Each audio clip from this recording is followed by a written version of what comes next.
Pitmaster here. So much going on at the pit.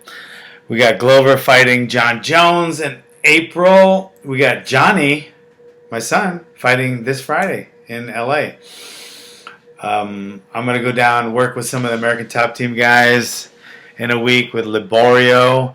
And then he's going to come out here to the pit and work with some of my guys.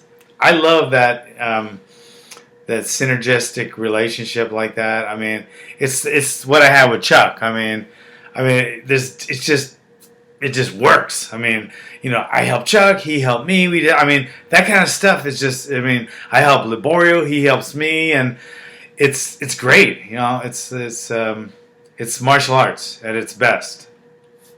Speaking of martial arts, I was on the Joe Rogan show yesterday, and it was unbelievable. I was worried because I've seen a lot of his blogs go, or his podcasts go like 3 hours, and I was like, 3 hours? That's crazy. I can't do 3 hours. We're gonna be like just sitting there going la da da da da.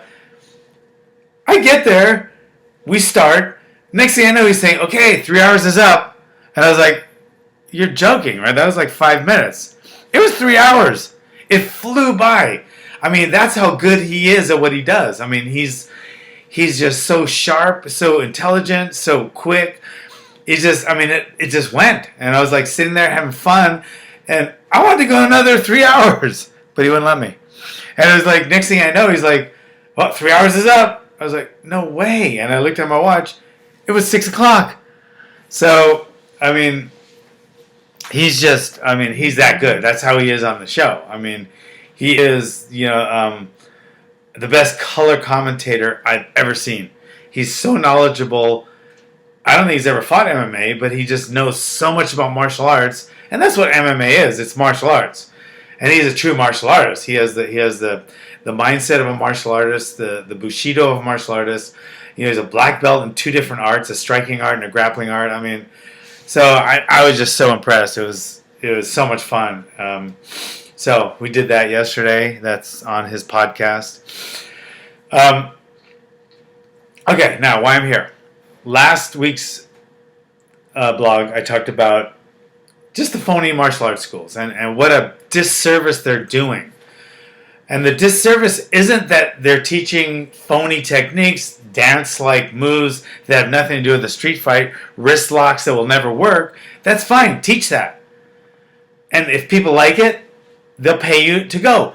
But do not say you're teaching them how to defend yourself in a street situation, because you're not.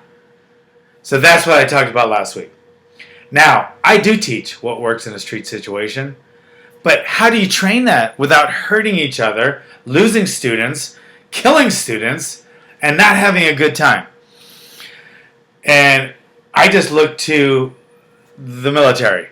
They practice, they do war games, they do maneuvers all the time where they sharpen their skills, but they're not using real bullets and killing each other.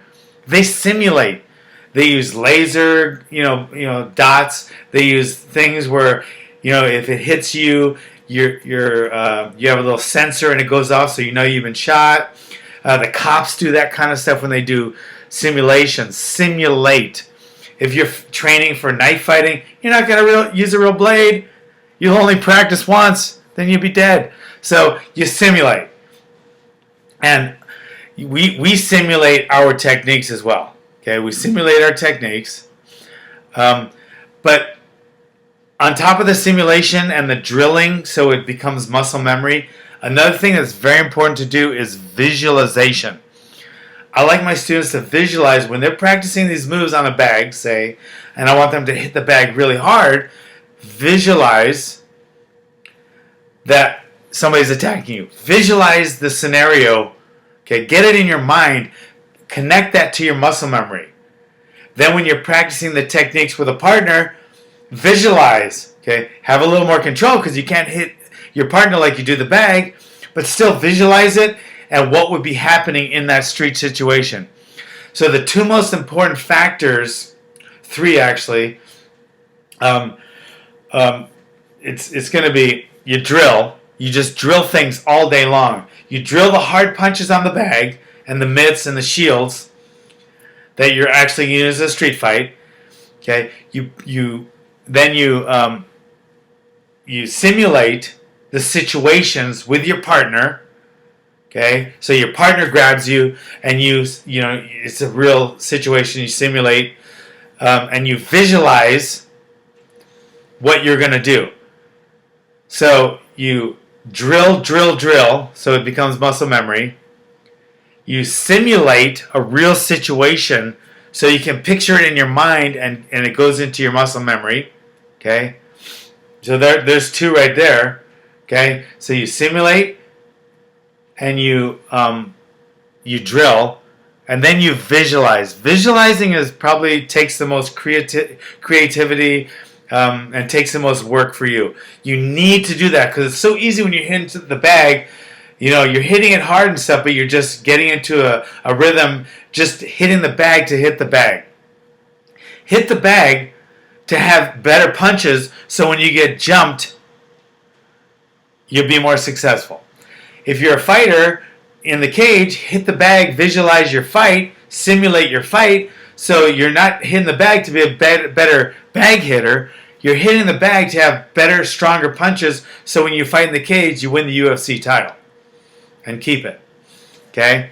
So that's what I like to do when we're training. We drill, drill, drill, simulate the situation, and then visualize the scenario. Visualize it so you can picture it in your mind, and then it can take over from your body. Okay? And that's the way we like to do it. And that's the way you can train without getting hurt. You hit, when you want to practice the power, practice it on the pads, practice it on the bag, practice it on the mitts. Practice the power hard. Drill it hard. So when someone jumps you, those punches come out perfectly, snapping, whipping. The power comes out. And you've already visualized it in training. Okay? So you visualize the situation. Okay? So that's how I like you guys to train. Okay? Drill, drill, drill, simulate, and visualize. And that way you'll become much more successful in your training. And for you fitness guys, and you want to be in better shape, visualize when you're hitting the bag, visualize you are getting in better shape. It is working your cardio. Visualize your opponent. That's very important. Visualize your opponent. How are you going to hit him? But then also visualize how you're getting in better shape. When you're doing your pull-ups, visualize how you're getting stronger in your lats. Visualize how you're pulling your opponent in when you have to give him a knee, a knee strike or a headbutt or whatever. Visualize building up the power of those muscles when you're doing pull-ups. When you're doing push-ups, visualize how you're pushing your opponent, how you're punching your opponent, but also visualize how your pecs and your shoulders are getting stronger. So visualize while you're running. Visualize the cardio of you're running. Visualize your heart pounding. The blood through your veins, and your veins and your arteries are getting cleaner and clearer and bigger, and your heart is getting stronger. But then also visualize that you're in a fight and you need that cardio, because a lot of times in a fight, after the first 30 seconds, the one that has better cardio is just going to win. Because after 30 seconds in an intense street fight, both parties are exhausted. So anyway, that is my advice this week. That's my blog. Okay, drill, simulate, and visualize your way to victory. Thank you.